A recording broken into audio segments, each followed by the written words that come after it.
غم کا سجدہ اور اللہ۔ کبھی کبھار تکلیف ایسی ملتی ہے کہ انسان اتنا تھک جاتا ہے کہ جائے نماز پر بھی کھڑے ہونے کی ہمت نہیں رہتی۔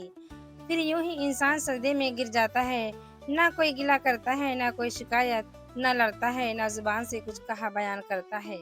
بس دل ایک ہی بات کہہ رہا ہوتا ہے، یا اللہ اب میں بہت تھک گئی ہوں، بہت زیادہ۔ پھر طویل سجدہ ہوتا ہے، آنسوؤں کا سلسلہ رواں ہوتا ہے اور تھکاوٹ سے بھرا ہوا جسم ہوتا ہے۔ جو تھک کر گر جاتا ہے اسے پھر اللہ آغوش میں لے کر چپ کروا لیتے ہیں۔ اللہ کے حوالے کرو، اپنے معاملات اور خوابوں کو اللہ جل جلالہ کے حوالے کرو اور اطمینان یقین کے ساتھ زندگی بسر کرو، اس بات پر بھروسہ کر کے کہ کوئی اس دروازے کو بند نہیں کر سکتا جسے اللہ جل جلالہ نے کھولا ہو۔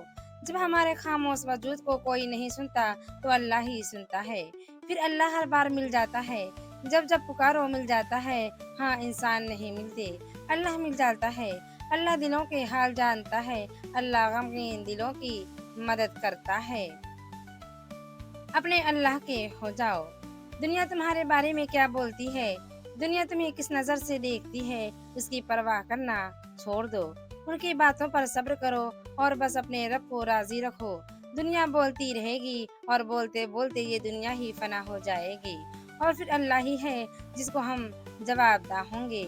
اس لیے اس وقت زندگی کے چکر میں ٹکے ٹکے کے لوگوں کی باتیں دل پر لے کر خود کو خوار مت کرو، بس اللہ سے یاری لگاؤ، پھر دیکھنا اللہ تمہاری کس طرح لاج رکھتا ہے۔